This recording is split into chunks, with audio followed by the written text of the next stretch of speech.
Buenos días, damas y caballeros. Tal vez buenas noches si están sumándose desde Indonesia. Espero que estén muy bien a pesar de estos momentos desafiantes. Soy Erza Kilian de Indonesia y voy a ser la moderadora del día de hoy. En primer término, quiero darles la bienvenida a este evento organizado por la Universidad Nacional de 3 de febrero y por la Comunidad de Políticas Extranjeras de Indonesia, junto con la Embajada de la República de Indonesia en Argentina. Quiero tomarme el tiempo para agradecer especialmente a nuestros maravillosos oradores que se han tomado tiempo en sus agendas para participar de este evento. Muchas gracias. Esto tal vez sea un evento muy especial, ya que me han dicho que es la primera vez que la comunidad de política exterior de Indonesia ha asistido a este tipo de eventos en América Latina. Y para mí es un honor moderar este evento.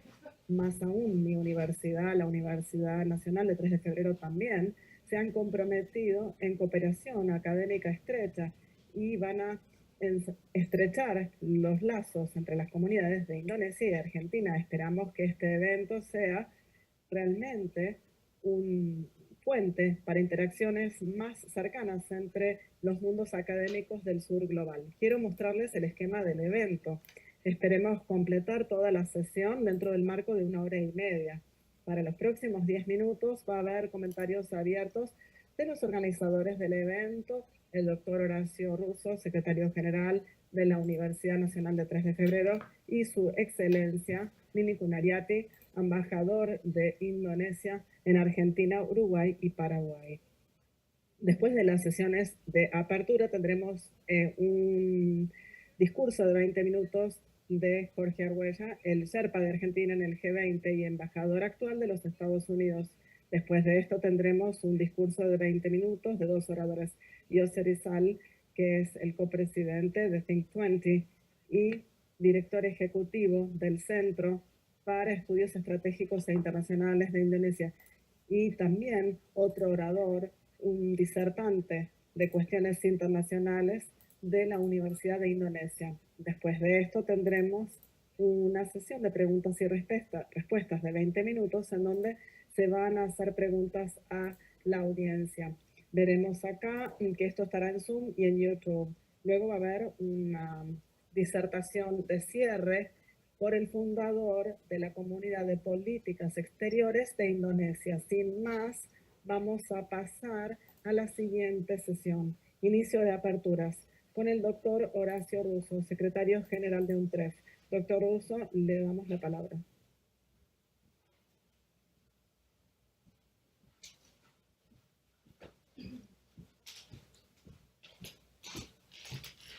Abajo, cualquier cosa, yo ahora le pido tu celu a Fede, que sí, no lo tengo, y te mando un WhatsApp, me escribís. Dale, genial, gracias.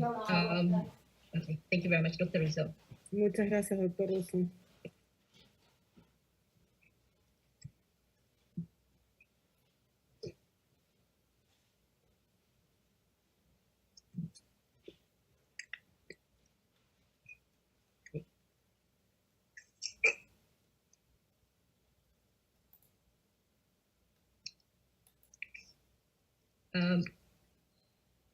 Okay, I would like, I'm sorry, Dr. Russo, can you hear me? Doctor Russo, ¿me escucha?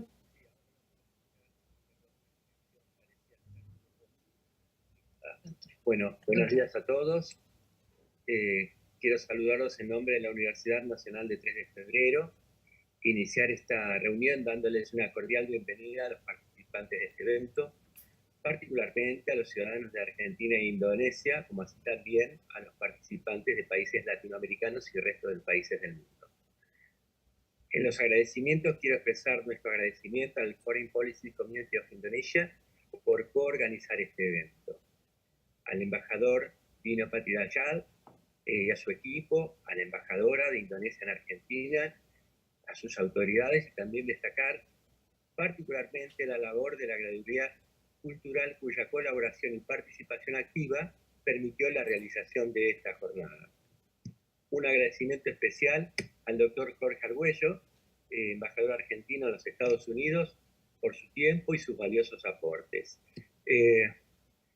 quiero saludarlo particularmente. Hace 30 años no nos vemos con el doctor Arguello cuando nuestros hijos concurrían al mismo jardín de infantes. En el contenido quiero mencionar que hace 2 años nadie pensaba que el mundo iba a cambiar tan drásticamente, pero la aparición del SARS-2, el COVID-19, torció el rumbo de nuestras vidas, como las instituciones nacionales y supranacionales. Esto particularmente tuvo un impacto muy importante en las economías emergentes como las nuestras.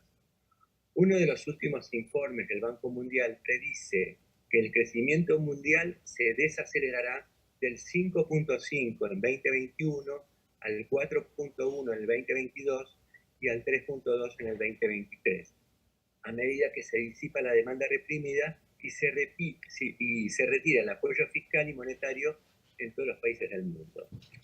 Si los mercados emergentes pretendían un repunte más acelerado, este mismo informe plantea una tendencia similar a la general, lo cual nos shows a trend similar to the generally held one. This makes us think and rethink about our expectations and instruments to achieve objectives over the long term or mid-term.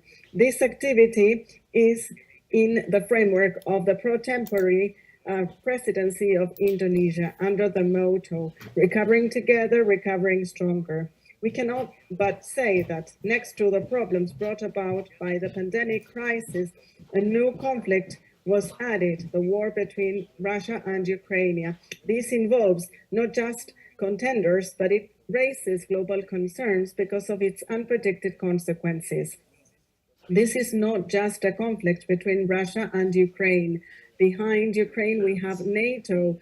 This is a conflict within large powers. Consequences can be quite significant, both in human livelihoods and in the global economy.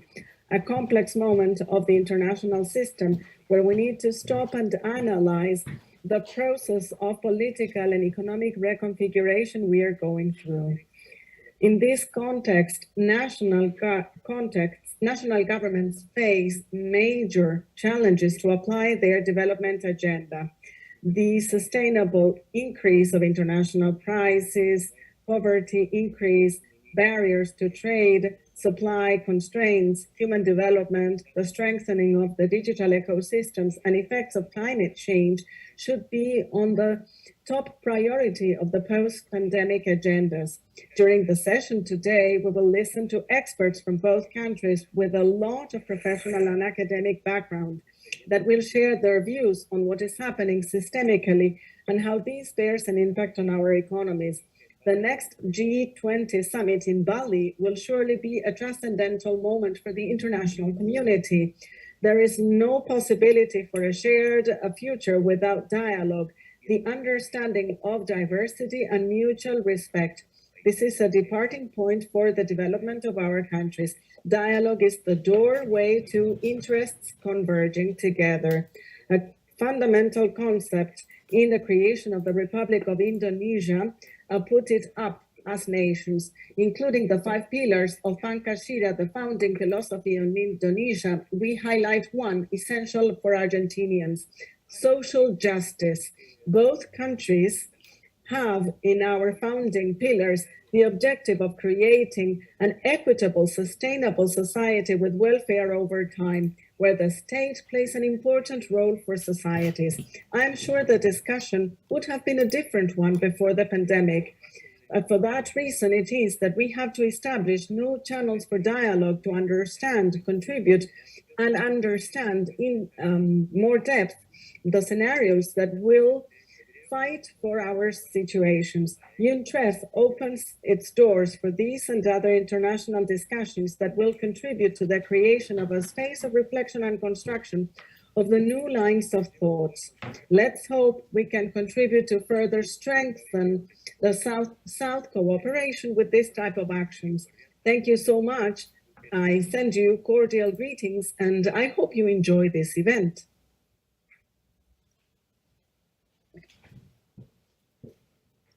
Thank you very much, Dr. Russo, for the opening remarks. The next remarks will be from Her Excellency Nini Kunariati, the Ambassador of Indonesia for Argentina, Uruguay, and Paraguay. Ambassador Nini, the time is yours. Thank you, Ezra. Am I right, Ezra? Ezra Kilian. It's good to see you today. First of all, I would like to greet my dear colleague, Ambassador Jorge Arguello. He's a Sherpa of Argentina in G20, but also our Argentinian ambassador in Washington, D.C. Unfortunately, I should see you more often, but I cannot fly to Washington, D.C., Ambassador. And I also like to greet Dr. Horacio Russo, the Secretary General of UNTREF, for hosting this event. And also, last but not least, our colleague from Indonesia, Dr. Jose Rizal, the co-chair of T20 and Executive Director of CSIS in Indonesia, and Dr. Julius Purwadi Hermawan, lecturer at UNPA. And because Ambassador Dinopati Jala is not here, but let me ask Cindy to convey my greetings to him. Ladies and gentlemen, my colleagues, very good morning to all of you. Of course, in Argentina it's morning, and very good evening to my colleagues in Indonesia. I would like first to congratulate UNTREF and FPCI for organizing this G20 webinar. This is the first webinar on G20 that we collaborate with many side organizations in Argentina. You know that global challenges in time of geoeconomic and reconfiguration, it is a very timely theme for this webinar. So I would like also to join the previous speaker that said that thank you for all of you to joining us today. I see that this webinar is timely, not only because Indonesia is the holding the presidency of G20, but also in the time of many global challenges, many global transformation. So this type of event, I believe, should be held more often as a platform, especially for thinkers from both countries, to share knowledge and further strengthen the mutual understanding between our people. I believe the result of our discussion today can bring positive inputs for not only Indonesia presidency in the G20, but for the global understanding of what is G20 actually is. Colleague, as a middle-income countries in G20, Indonesia and Argentina have opportunity to formulate the global economic architecture, increase economic growth, and strive to overcome the global crisis caused by the COVID-19 pandemic and also the recently war between Russia and Ukraine. I believe under the theme Recover Together, Recover Stronger, our two countries, together with other G20 member countries, can build a better world. As I mentioned by Horacio Russo, that dialogue open for a good result. It is a substantial for Indonesia and Argentina to fight for the interests of all middle-income countries in the world and bring changes to development concept and norms that are considered unfair. Therefore, it is pertinent for us to be able to act as a catalyst in rectifying unjust measures and strive for policies that support middle-income countries and less developed countries. The global challenges that we encounter are considerably bigger than what developed countries have faced. For example, in terms of interdependency and disruption of global supply, that has greater effect for middle-income country and less developed country. Therefore, I truly support this webinar with the agenda to review certain practices in international cooperation and to underline the importance of middle power leadership. And before I conclude, I would like again to take this opportunity to thank the organizer, to UNTREF and FPCI for initiating this important event, and to our speaker, Dr. Jorge Arguello, Dr. Jose Rizal, and Dr. Julius Purwadi Hermawan. And I would also like personally to thank our moderator today, Pak Ezra Kilian from Universitas Brawijaya in Eastern Java. And last but not least, let me assure you that we at the Embassy of Indonesia in Argentina will always stand ready to collaborate with you for further event like this or may other event that you may have. Thank you so much, and I wish you a fruitful discussion in this webinar. Thank you, terima kasih, and muchas gracias. Thank you very much, Ambassador. Thank you very much, Ambassador Nini Kunariati. Terima kasih banyak. And I think all the remarks sum up perfectly the spirit of this event.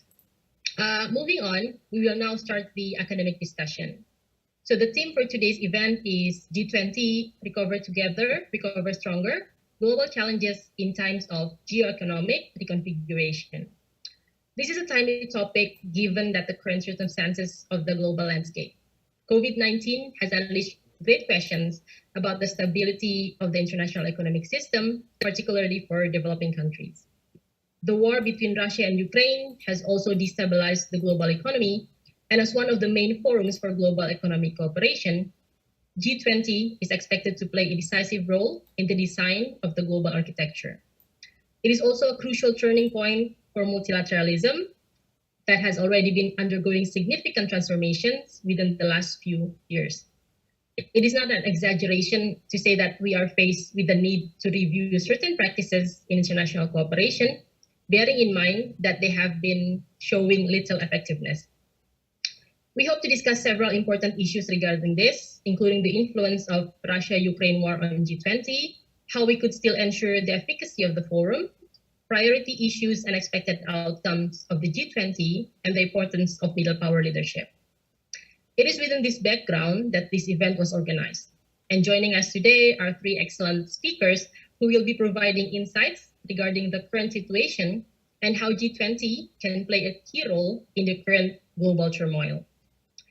Our first speaker is Ambassador Jorge Arguello.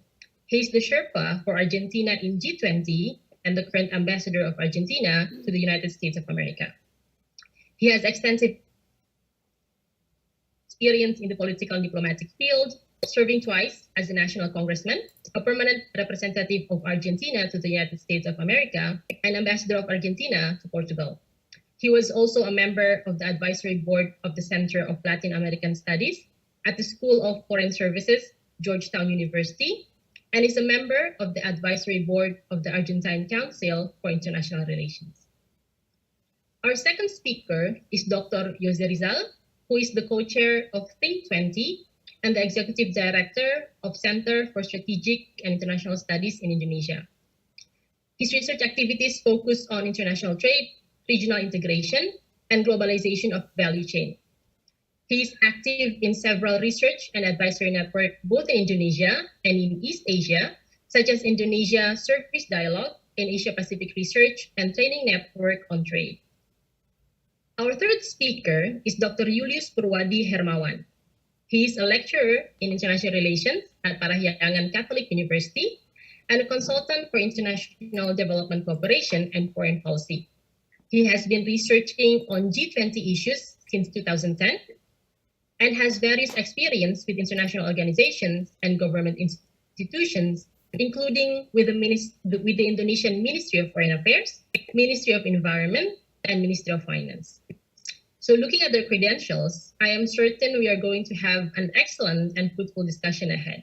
So to start off our discussion, allow me to hand over the forum now to our first speaker, Ambassador Jorge Arguello. Ambassador, the time is now yours. Muchas gracias, Ezra. Es un placer. Thank you very much. It's a great pleasure to talk to you today. I would like to start by thanking the National Universidad de 3 de Febrero and the Foreign Policy Community of Indonesia for holding this meeting. It's a pleasure to be joined by Ambassador Nini Kunariate and Ambassador Nino Pati Halal and the Dean and Director of UNTREF, my dear friend Horacio Russo. I'm glad to see that the beginning of the G20 presidency of Indonesia in December 2020 coincides with the celebration of 65 years of the establishment of bilateral relations between Argentina and Indonesia. We have a deep friendship and collaboration in international forum. During G20, it's deepened, and as the Sherpas meetings amongst emerging countries, we've created the space for deliberating earlier before the 20 Sherpas meet. So we have Argentina, Brazil, China, India, Indonesia, Mexico, Russia, Turkey, and Saudi Arabia. So the Indonesian presidency, followed by India and Brazil, and maybe South Africa later on, it opens an unprecedented opportunity for emerging countries. This could eventually move the global focus to the global south of the world. So up to now, the G20 agenda focused on the developed world issues and not on the issues in the developing countries' economies.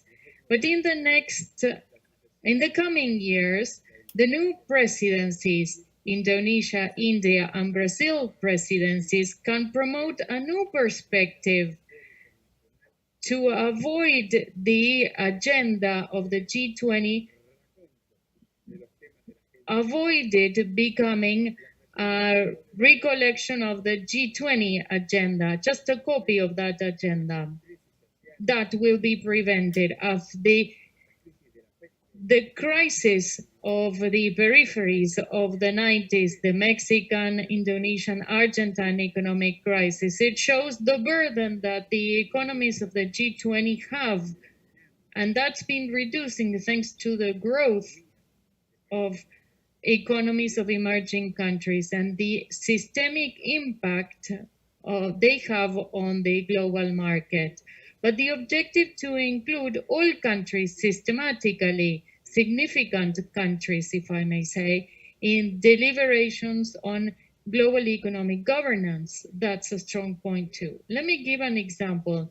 The economic balance between G7 economies and emerging economies of G20 in terms of global GDP went from a 55% to 27% ratio in 99. So from 47% to 32% in 2018, and parity of around 39% to 39% in 2017.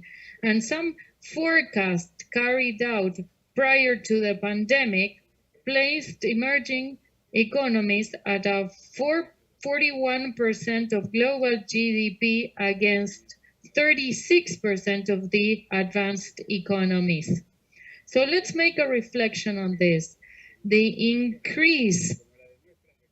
increased weight of the emerging economies in the global economy is unarguable.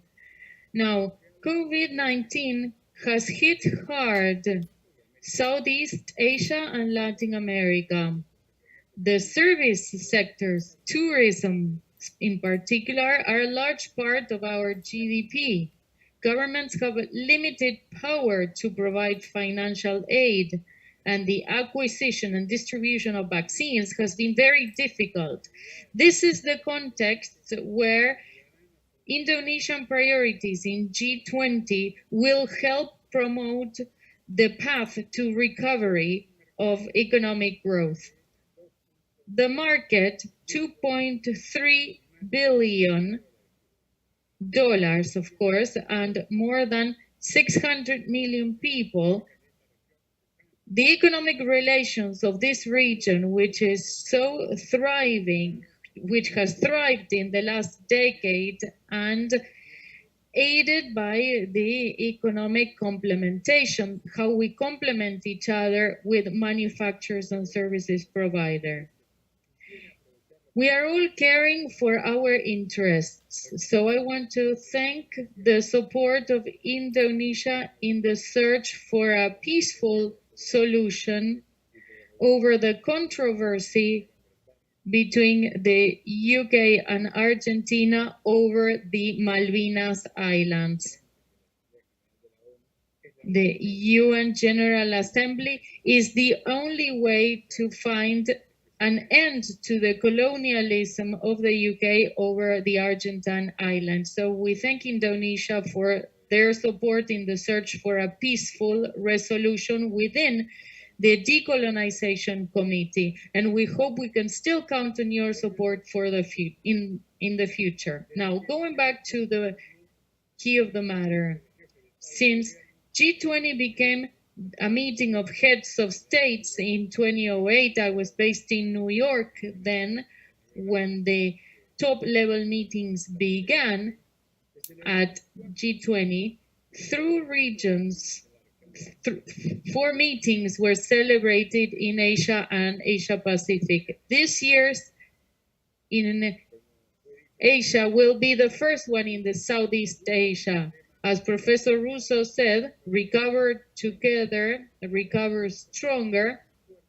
That's the motto. Indonesia proposes an agenda that targets global economic recovery to make it resilient, sustainable, and inclusive at the same time. So the challenge is to translate those words into concrete policies, rational, logical policies, as we begin the 3rd year of the pandemic under the threat of the rise of new strains. So economic, real, tangible economic recovery is a must, an imperative, not an alternative, not an option, a must.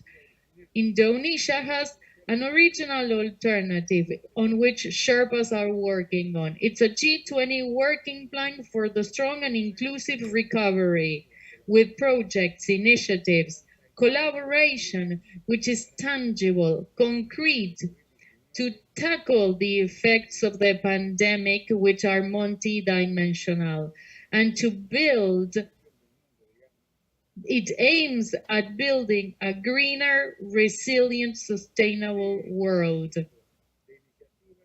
This kind of initiative becomes more important in the world context where the European situation threatens food security and energy security. So many price rises and international struggles threaten the recovery of emerging regions like Southeast Asia and Latin America. So economic sanctions and the disruption in the supply and value chains should not occur at the expense of the food security of our domestic markets and at the expense of the most vulnerable sectors of our societies. So we welcome Indonesia's presidency as they try to promote individual proposals that aim at the goals of the G20 presidency. That's an annex to our priorities. The priorities selecting are global healthcare architecture, digital transformation, and sustainable energy transition. The Italian presidency last year in 2021 focused on 3 interconnected pillars: people, planet, prosperity. Now, the objective was to promote a rapid international response to the pandemic. However, inequality in the process of global distribution of vaccines persists. So, let's deal with the first topic, the healthcare architecture. The Omicron variant that spreads faster than others shows that we are still far from achieving the goal set in Rome at the end of last year. The G20 goal was to vaccine by mid-year 70% of the population in each individual country. Reaching that goal implies to make fundamental changes in the international healthcare structure.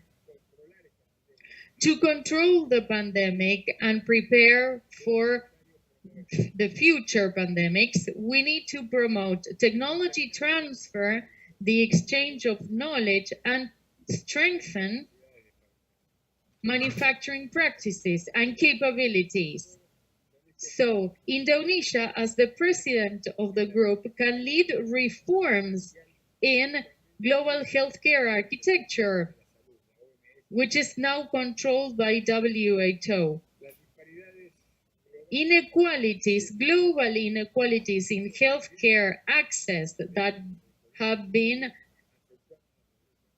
underscored by the pandemic deepen world poverty, and it threatens to leave developing communities behind, lagging behind in the economic recovery. More than 700,000 deaths in Latin America and Southeast Asia too. Our regions are a clear example of how inequalities in global distribution of vaccines has harmed the most vulnerable populations.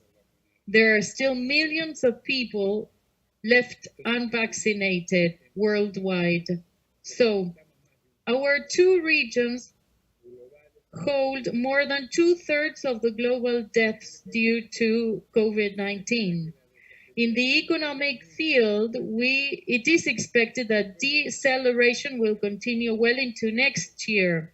After the 5.1 growth of 2021 promoted by the expenses of consumers,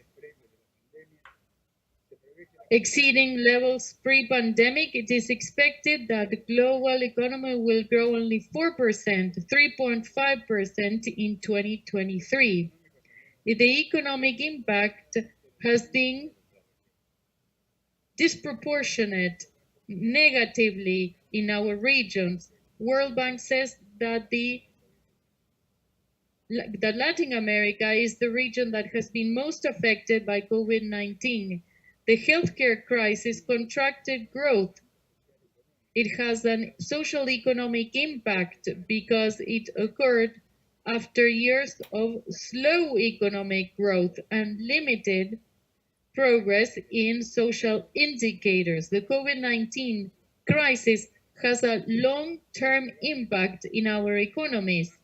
It is likely that low employment and education rates reduce future income, and high levels of private and public debt put pressure on the financial sector, and so it delays even further recovery. Forecasts by the International Monetary Fund suggest that the per capita impact in Asia, Indonesia, Malaysia, Philippines, Thailand, and Vietnam will still be 6% lower in 2024 compared to the level expected pre-pandemic.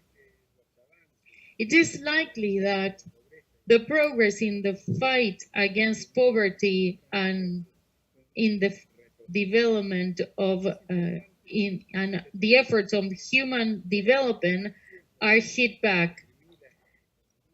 The longer economies are depressed, the longer and worse the devastating effects shall be, and the risk of political turmoil arises. Latin America and the Caribbean have critical political challenges.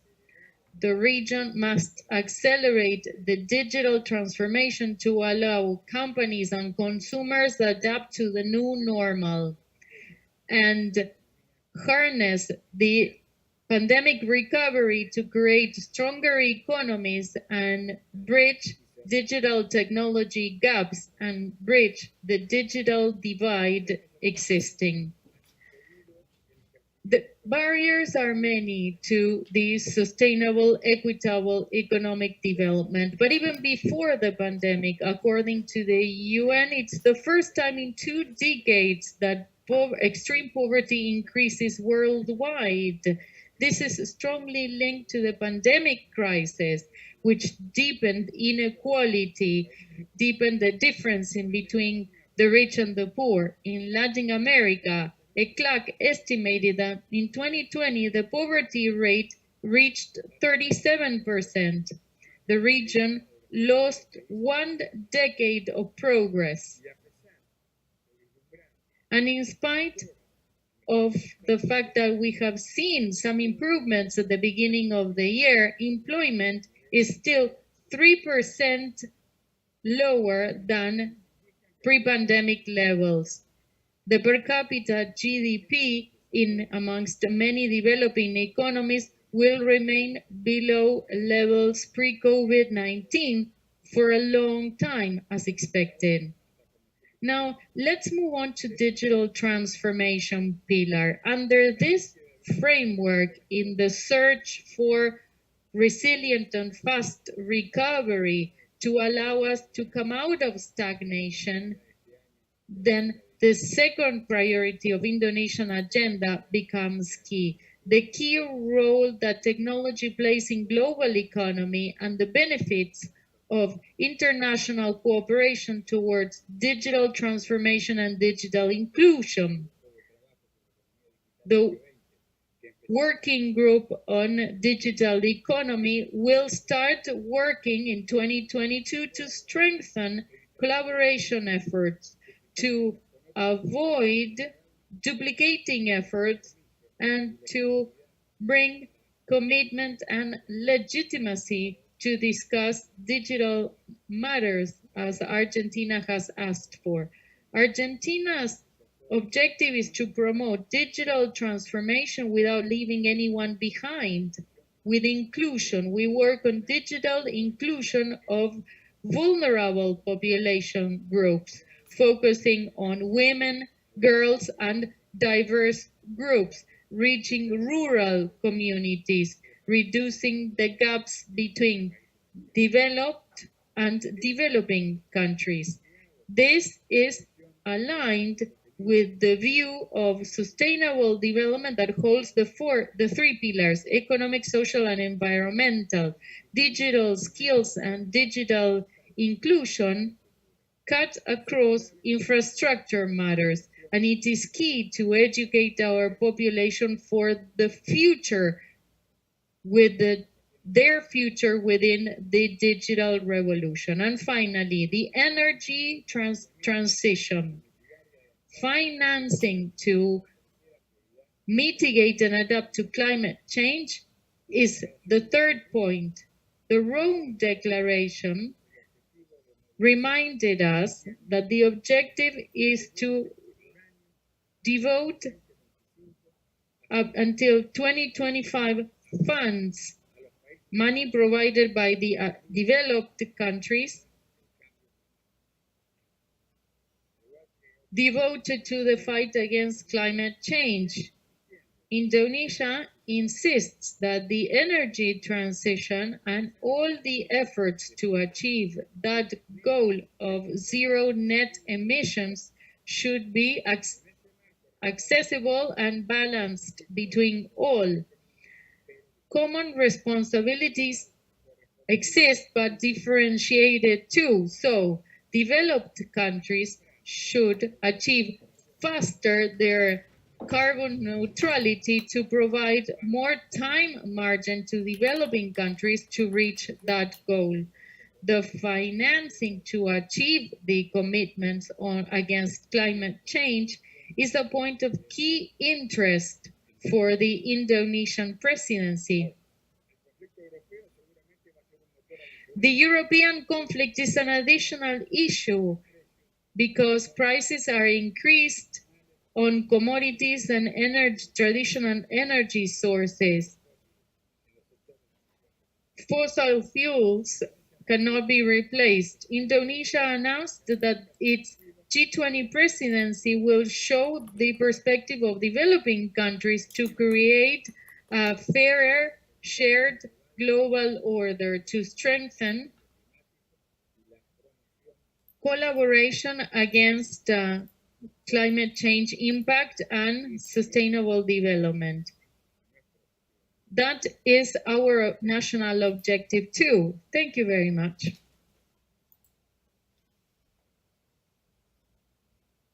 Thank you very much, Ambassador Jorge Arguello. That was a very interesting insight, particularly on how the Global Center is currently moving towards the developing world and emerging economies, as is in the case of G20. Also on highlighting how Indonesia's presidency and priorities in G20 can relate to the needs of the developing world. Moving on to our next speaker, I will now welcome Dr. Jose Rizal from CSIS Indonesia. Dr. Rizal, the floor is all yours. Thank you very much. Thank you for the organizer to having me here. I would like to share my screen because I prepare a presentation actually.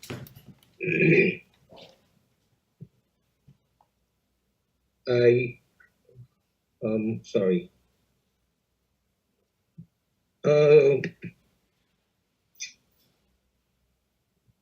Yeah, sorry. Let me. This is the one.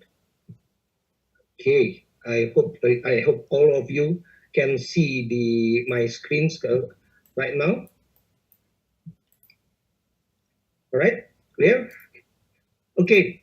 So I would like to take up from what Ambassador Arguello mentions in his speech about the need for inclusive recovery and also stronger recovery. But in fact, this is actually what Indonesia would like to achieve in its presidency, to recover stronger and recover together.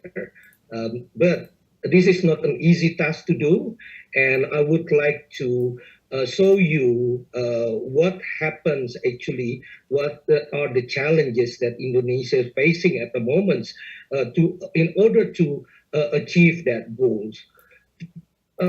So let me start by saying something that there is one missing piece during the pandemic recovery or during the pandemic period. That is international cooperation. This is a very important point, a very important aspect, but unfortunately, as Ambassador Arguello also already mentions, we don't really see it when it comes to various important issues that requires greater international cooperation. The problems actually can come from many or various areas. I try to provide some kind of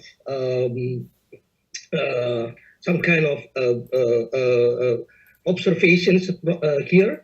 The challenges range from the difference between domestic and national interests, perhaps especially during the early periods of the pandemic.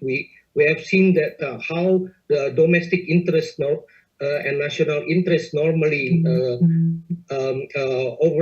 becomes overwhelmed, and sometimes often also did not really in line with international cooperation.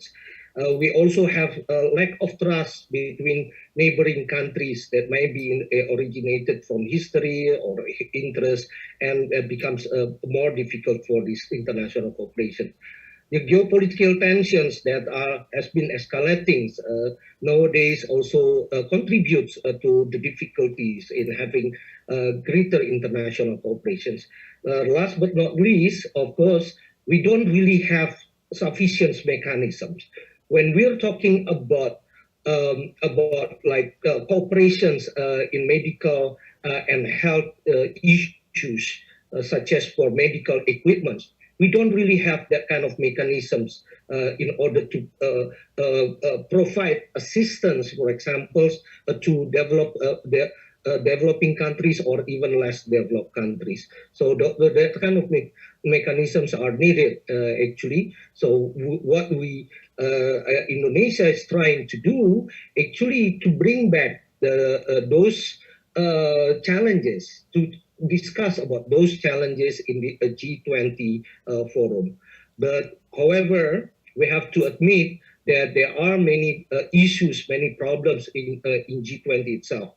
While G20 has been was quite successful in dealing with the global financial crisis in 2008, it already becomes some kind of a forum, a big forum that try to set the global agenda. While it is quite necessary in order to survive and also in order to make G20 relevant, but it make it becomes big and difficult to deal with the existing issues. That kind of things also pose this challenge to G20 discussion in general. So basically, Indonesia, when it took up the presidency of G20, is facing two main challenges. The first one, how to keep the focus on several important and critical issues while delivering concrete recommendations. Like, for example, the last two G20 presidency, although they try to address important and critical issues, the focus did not really come at the right place or the necessary places, necessary issues. So Indonesia need to do and need to keep the focus on several important and critical issues. The second one is to manage tensions and to bridge contracting interests among member countries. We know that in G20 itself, we do have more developed countries as a G7 G7 groups, and sometimes or often the interest between the developing countries and these developed countries are not really in line. So facing those two challenges, I think Indonesia's presidency tried to focus on certain issues, which is quite welcoming actually and quite promising. The first one on exit strategy and greater macroeconomic coordinations. The second one on global health recovery and preparedness. The third one, digital transformation, and fourth one, energy transition toward green economy. Those are agendas that also have big multiplier effect to the global recovery prospect. And I think those are the right choice for Indonesia and for also for G20 to take up for their process this year. Unfortunately, we also still need to deal with the competing ideas for global governance, especially as I mentioned, or Ambassador Arguello also already mentions about the G7 in the G20. Traditionally, G7 is more toward political and security issues, while on the other hand, G20 focus on global economic and financial governance. But the situations currently, it's getting more overlap and G7 also put more attention on economic issues in the recent years. In fact, for several years, actually, we have seen that most of the G20 agenda are basically, well, you can say copycat from G7 agendas. So it doesn't really provide significant extensions to G7 agenda that might be more in lines to the developing countries' interests. and the current situations, especially in Russia and Ukraine's conflict, also exacerbate and make the situations worse. From the economic point of view, actually, the current situations underlines the importance of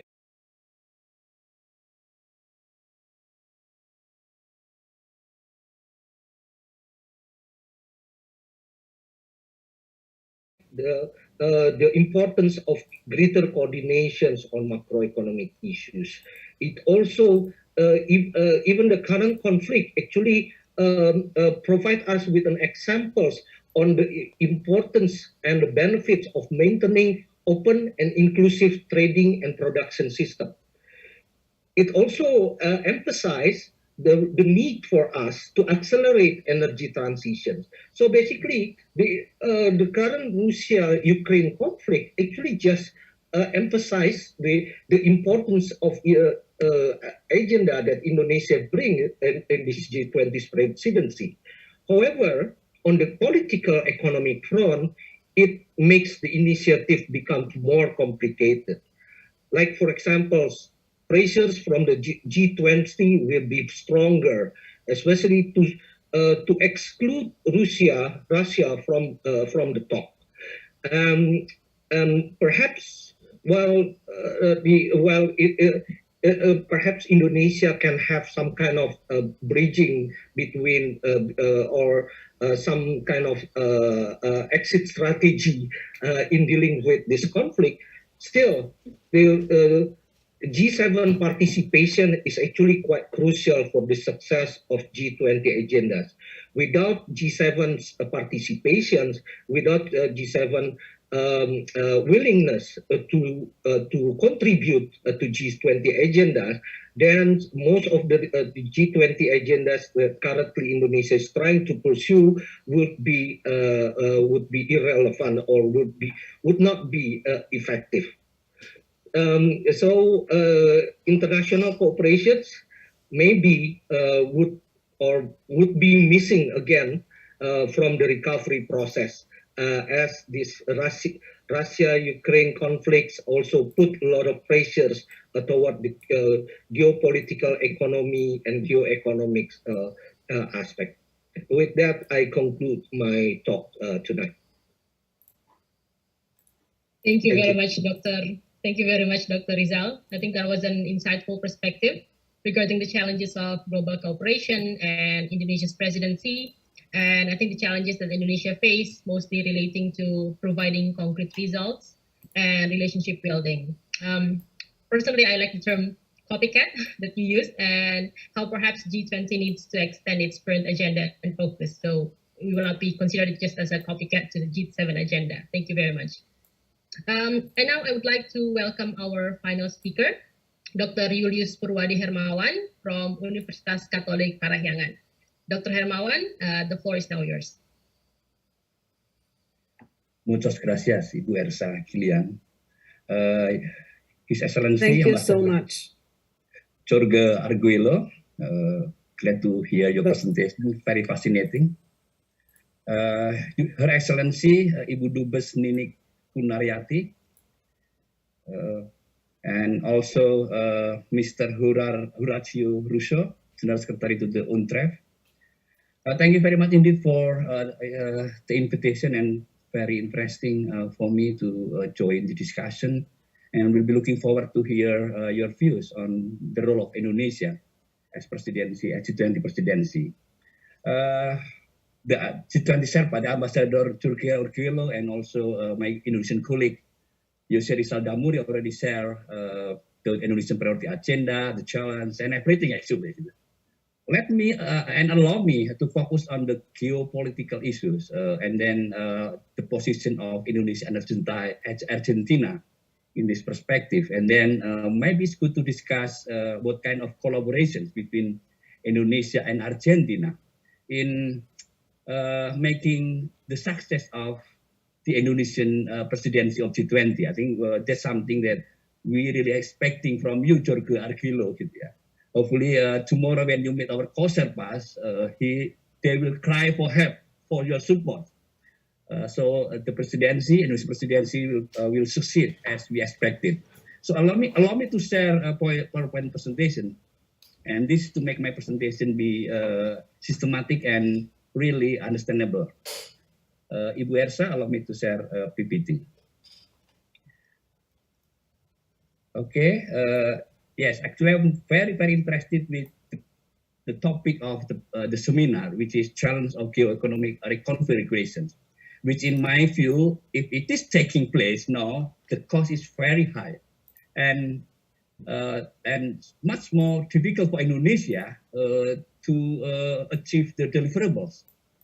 Okay, we have 3 questions, which will be already sent to me, which is what are the influence of Russia, Ukraine war to G20 process? Of course, my dear colleague, Indonesian colleague, already share the influence already, and I'll echo or highlight some important points. And then the most important thing, of course, how we could ensure the productivity of the forum. So the 20 forum still be able to deliver the most important outcomes throughout 2022. And then the priority issues and expected outcome of the G20. I think both previous speaker already highlighted this, so I don't have to highlight anymore. But look at the importance of middle power leadership. I think this is something that Indonesia and Argentina can collaborate. Okay, let's start with the influence. And allow me to highlight some important points presented by Dr. Jose. The challenge formulating as a strategy to support global recovery definitely are much more complex and difficult. Even before the crisis, the supply chain disruptions is already happening, something unavoided, and we understand that. And it causes high inflations in many developed countries. And we, everybody here in the world, including G20 members, are worried about the possible policies which would be introduced by United States and also European countries. Because we worry that the impact of the policies will be damaging in developing countries' economies. Energy crisis, food shortage, high cost of geoeconomic reconfigurations, and I would like to say as well, divided multilateralism. We understand multilateralism is very important, but unfortunately, we are facing what I call it as divided multilateralism. I think we can discuss it about this later.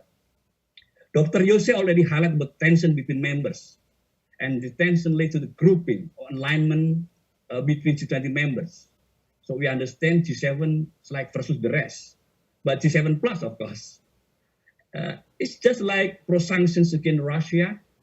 We have 9 countries already versus countries which claim themselves as a neutral country, which are not happy with the sanctions, because it is like the impact of the sanction, of course, is not only for Russia, but people in the United States or even Europe, but unfortunately also developing countries like Indonesia suffering from the impact of the sanctions. I think this is something very serious for G20, and let's Argentina and Indonesia try to find the best solutions as deliverable of G20 under Indonesian presidency. Of course, the threat to suspend members, everybody knows who I mean, as a political instrument, and we understand this endangers the G20 unity. One thing that we feel, because we are working closely with one of the working group in G20, we feel like the waning, the decline of enthusiasm by members. I don't know whether Ambassador Jorge Arguello feels that, but some members already expressed that. We have a discussion with IOs whether the priority agenda is still, it is definitely, it is still relevant. It's very important, urgent, very urgent to talk about the different challenges, as Dr. Jose already highlighted. But the problem is, are we really still in the same mood as before the crisis, to produce collaborations, to create effective form of cooperation between members? That's 4 points that I found the influence of the crisis. Of course, if you follow the media, international media, the pressure is very high on Indonesian presidency. Really hard pressure on Indonesian presidency. And clearly, we need support from Jorge Arguello, Ambassador Arguello, to ensure that we still have sufficient energy to continue our priority agenda. Definitely. Last month in the finance ministerial meetings, which also include central bank governors, the tension already occurred even before the invasion took place on the 24th of February. So around 1 week, when one minister, financial minister from developed countries, warned the Russia about the potential intervention into Ukrainian territory. The Russian finance minister said that that's not right, that's fake news, something like that. But then eventually it happened 4 or 5 years later. And then here in Indonesia, we have a discussion what should we do to respond to the crisis.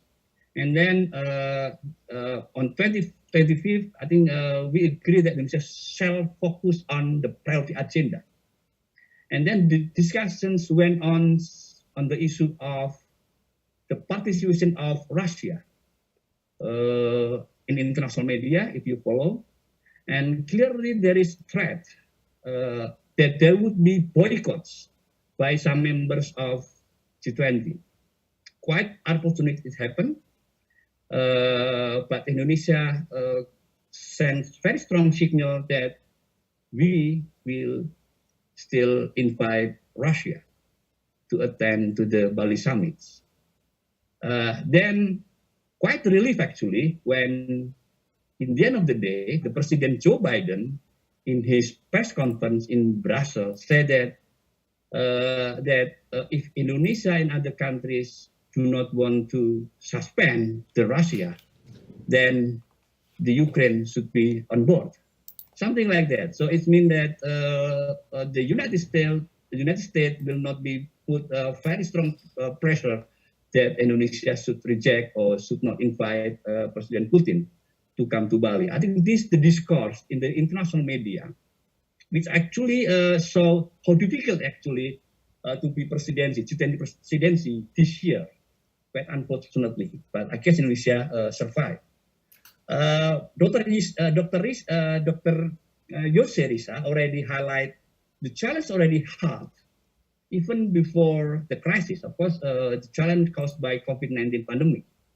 But now, Indonesian presidency feel that the challenge are even much more complicated and harder because of the Russia-Ukraine crisis. I will tell you and inform you the data later, but Dr. Risa is very clear about that. The question is then how to ensure the productivity of G20 process. Yes, I think I will agree, share my agreement with my colleague Jorge, Dr. Jorge, that G20 need to maintain the focus of the agreed agenda of G20 presidency. Ambassador Jorge Arguello had participated at the first Sherpa meetings. I think we have shared interest and also agreement on what should be on the Indonesian agenda, Indonesian presidency agenda. Then what we can do now is focus on that. Because there are so many interests, just like uneven distribution of vaccine, I think it's very important. There is already a target, and we agree on the target, 70% of the total population of the world should be vaccinated by mid-2022. And we understand in Indonesia, there have been already 50%, in the United States more than 80%. But unfortunately, I think everybody knows, in African countries, only less than 10%. So this is a big interest of the population in African countries. And G20, of course, need to still keep the focus on the interest of everybody, because no vaccine, no recovery. I think that's something that we assume very important. Strong chairmanship in directing and shaping process of negotiations. I think that will be required. Yeah. required by Indonesian presidency. Yes, I have 2 minutes, okay? And then, which is very important is, of course, how Indonesia shall work closely with like-minded countries, of course, like Argentina, to gather and mobilize support for particular agenda, even under very strong pressure from developed countries. Okay, let's work together and then discuss what potential format of cooperation between Indonesia and Argentina. So I shall not talk about the challenge and particular agenda. Of course, everybody knows about this situation, and we understand the situation is getting much harder now. The role of middle power leadership definitely is very important. And this will be important to highlight the collaboration between Argentina and Indonesia. First, Indonesia shall bridge the divide among the 20 countries. That's the reality. And then with support of Argentina, I think we can make a breakthrough initiative, including initiative for peace talk, imagining that President Putin and also Ukraine president come to Bali, and then why not? Something like that.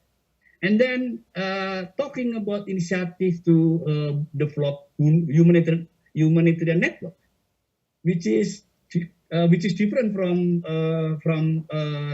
discussed in United Nations, which has been criticized by some countries. A few days ago, I think already agreed the resolutions. Navigating the direction to the development for all. I think this is definitely still very important. Not only preaching but navigating. Then we can shaping the agenda and come with the right outcomes. Of course, cooperation between middle powers definitely very important. And allow me to highlight this: the position of Argentina and Indonesia actually more or less the same. We just like watching what's happening in another world, something like that. So here are the global players, geoeconomic players. United States, of course, China is another side. And then we know NATO, European Union, G7, Russia, and then other regional organizations. So when we talk about trade, for instance, the three players, United States, China, Germany, and again, talking about network export in final goods and GVC trade. Yeah. Looking at the reconfiguration, this is very interesting, and it will be my last point to highlight. What kind of alignment actually ideal for a better world? We have been experiencing this scenario by Pierre Thomas, not myself, but I found this quite interesting. Unipolar world, of course, it's not ideal. Multilateral worlds, better balance. But look, the position of Russia is different from, of course, China, India, South Africa, Brazil. I'm sure Indonesia and Argentina on this figure, but more or less somewhere here. But of course, this is not ideal for Russia. It's not ideal for United States. Still not. Then what is the better geopolitical structuration? Of course, this is also not ideal. Clearly, what we are watching now is competition between United States and Russia, United States, European Union, and Russia. So Argentina, Indonesia now is watching, but again, this is time also to collaborate, not only watch the game played by the global players, but we can, initiate constructive, productive collaborations. That will be the last point that I would like to present. Thank you, Ibu Elsa. Back to you.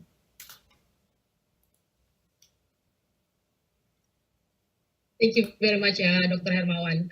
I think the current world order, and I think it is also interesting to see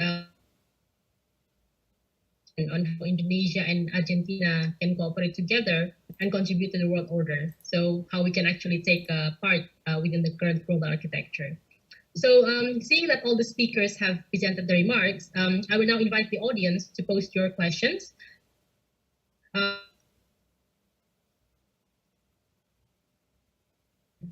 Discussion. Please use the chat feature in Zoom or comment section in YouTube, and I will relay your questions to the speakers. And whenever possible, please keep your questions short and succinct to ensure that all audience will have the opportunity to participate in the discussion. So I think I will... So just to let you know, the last final remarks is Ambassador is going to speak. Please present him. Oh, apologies. I didn't realize that Dr. Dino Patijala is already in the meeting. Apologies for that. So we have in the room already Dr. Dino Patijala, who is the chairman and co-founder of Foreign Policy Community of Indonesia, who will be giving the remarks. So without further ado, I think I will now welcome Dr. Dino Patijala to give his closing remarks. Dr. Dino Patijala, the time is yours. Hi, Erza, how are you? I want to thank everybody for, it's now, by the way, 8:30 now, 8:30 in the evening in Jakarta.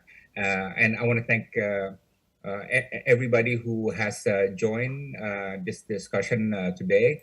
And also I want to thank my good friend, Ambassador Ninik, who is a longtime friend of mine. She's very active, I know, and you know, thank you for helping to set this up. Thank you also to Jorge, Arguello, for you know, working with us to organize this event. And I hope the discussions has been worthwhile for all of you. And you know, to be honest, also Jose Rizal, thank you. Pak Julius Hermawan, also I see on the screen.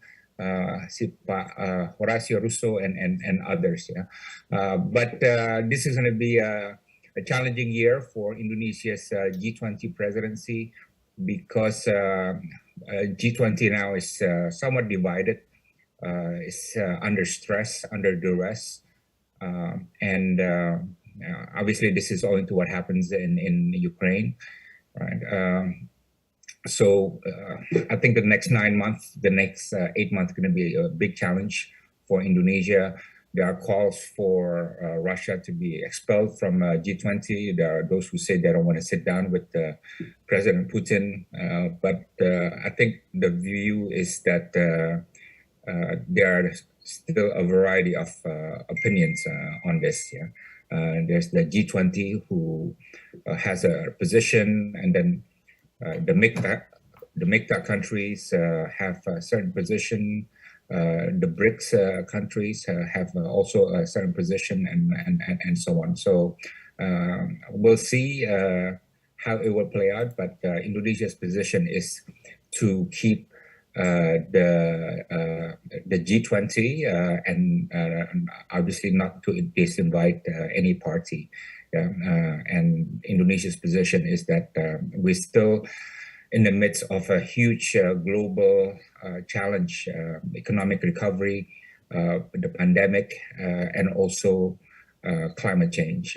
And the world still desperately needs a good degree of global cooperation, right? And G20, despite all its limitations and despite the divisions that now is happening, is still one of the best vehicles to get global cooperation. You know, 80% of the world economy are in the G20, 2/3 of the world population, 3/4 of world trade, and 80% of global emission from the G20. So if we can get things to work out in G20, you get a lot of the world problems also being resolved through it. Yeah. So with that, I want to say thank you again for the discussions that we've had today. I hope the friendship that has been facilitated by our mentors here will continue. Indonesia and Argentina are far away from each other, but this Zoom call proved that we are very close and we can exchange ideas that make us even closer. Yeah. So thank you very much, everybody. Let's look forward to the next event. Thank you. Terima kasih banyak, and thank you very much, Dok. Moving on forward, we will now move to the question and answer session. And I already have one question here from the audience from YouTube. I think the question is, in your opinion, is the digital economy the best instrument for South-South cooperation and development? So probably I will hand it first to Ambassador Jorge Arguello.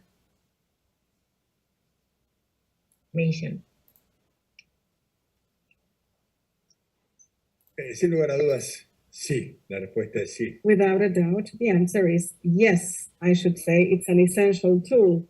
Otherwise, let's make the reverse imagination exercise.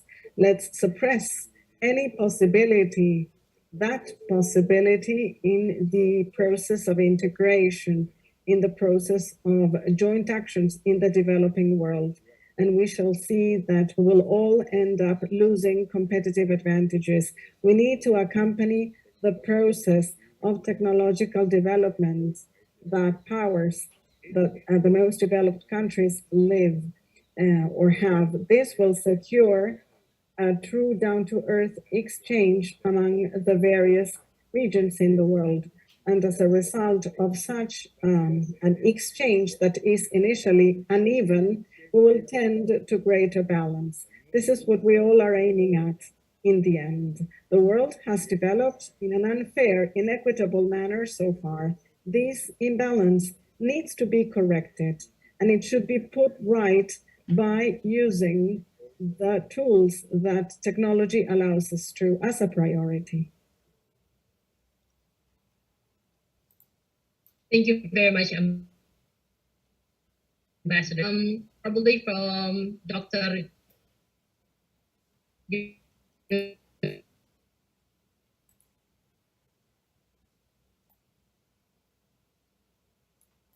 Julius first. Yes, definitely yes. Very important to have social cooperations, indeed.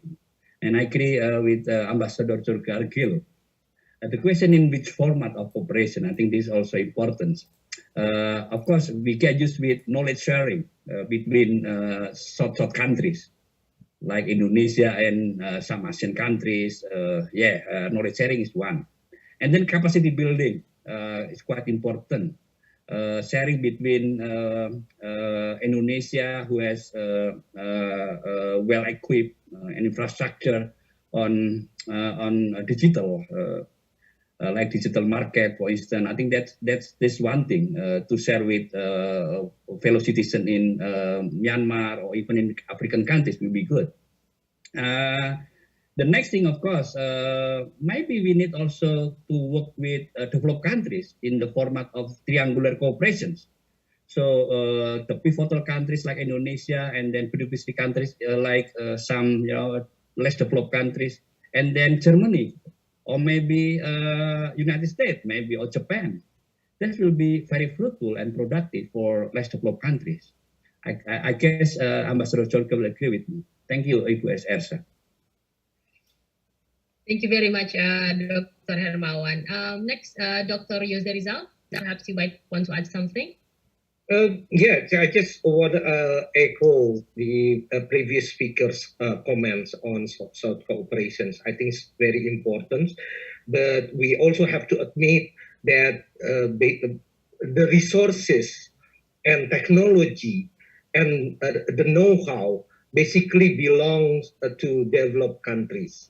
So that we, as mentioned by Julius, perhaps what we need to do, one option is to have a stronger trilateral cooperation, triangular cooperations between developed countries, developing countries, and less developed countries. We cannot just exclude the developed countries in order to get meaningful cooperations. Instead, we have to bring them into the international cooperations and getting a stronger and more meaningful, more beneficial cooperations to all countries.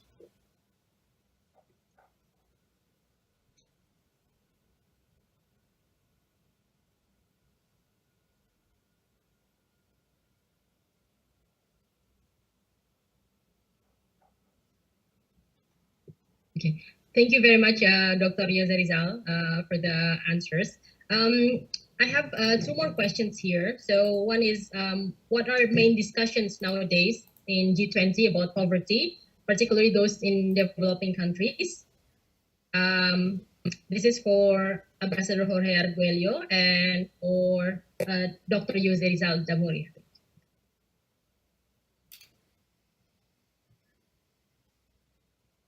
I think Ambassador Arguello, perhaps you can start. Gracias. Thank you. I should say that the purpose that we have set out for, together with the collective of developing countries, relates to shortening the gaps of inequality between developed countries and developing countries, such as each one of us internally also need to shorten those gaps between the more affluent social sectors and those who are more in need. Hence the importance of recovering or keeping alive this motto that says no one should stay behind, no one should be left behind. As I was saying at the Sherpas G20 meetings, we have this kind of prior instance. This was conducted in Jakarta this year. I was there. It was my privilege to meet people there. I was never there before. And already from Rome and already from Saudi Arabia, we established this working modality based on which developing countries get together on the night or in the afternoon prior to the beginning of the discussions of all 20 Sherpas. We get together as developing countries Sherpas. You know why? Because over the years we detected that, of course, G7 Sherpas come down to the delegations of the G20 with one single position, and they just have one single voice, while countries in the developing world have not yet achieved such a situation. This is why we are working together to unify our discourse and our positions. We work based on us, and this allows us to come down to the discussion table of Sherpas, which is the prior scenario to the summit of heads of governments or chiefs of states, with at least so agreed upon positions, coordinated positions. Coordination then becomes an essential element in the task of trying to make our efforts to shorten the gaps. If we focus on the issue of poverty, there's multiple tools that we can resort to, and G20 is the right environment for us to have policies that will help us meet that objective. But for that, we need to use our strengths efficiently in order to meet that goal. Thank you very much, Ambassador. Perhaps Dr. Jose Rizal would like to add something? I didn't really get the questions, actually. Okay, so the question is, what are the main discussions nowadays in G20 about poverty in developing countries? Is it a core issues in G20 about poverty? Yes, of course, as we already know that having an inclusive economic development and development in general is one of the focus of G20. But however, we also have to realize again that maybe most of the developing countries also have a diverse situations. What constitute as poverty in other countries perhaps are not really poverty in several other countries. The level of poverty, the level of poor in developing countries are also quite different to each other. So maybe we also need to come up with a stronger or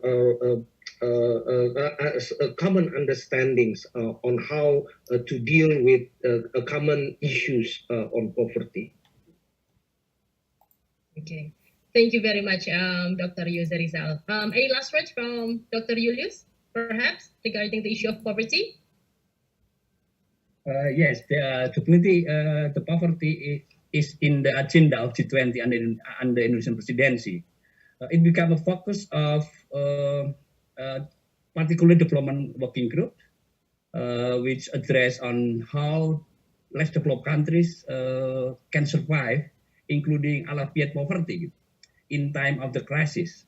So the priority agendas is looking at how to build resilience to withstand the future crisis, and then scaling up the implementation of innovative financing instrument for sustainable development is also on the agenda.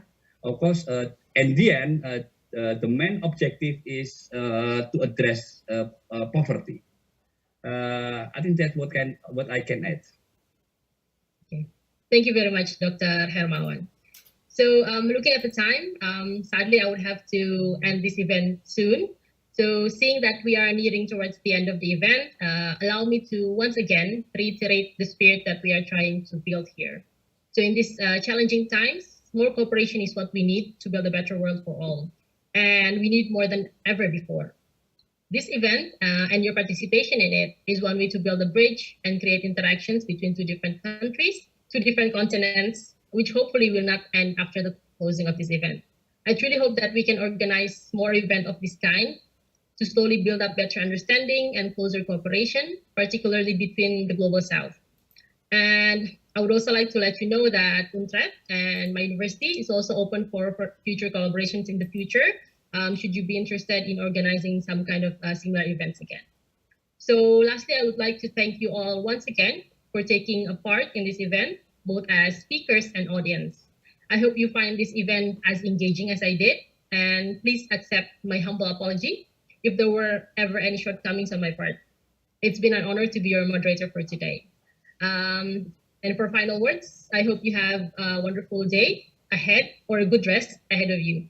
So thank you very much again. Terima kasih banyak and muchas gracias. Good morning, everyone, and good evening, everyone. Depends on where you are. Thank you very much for this event. Sama-sama. Muchas gracias. Thank you. Terima kasih. Thank you.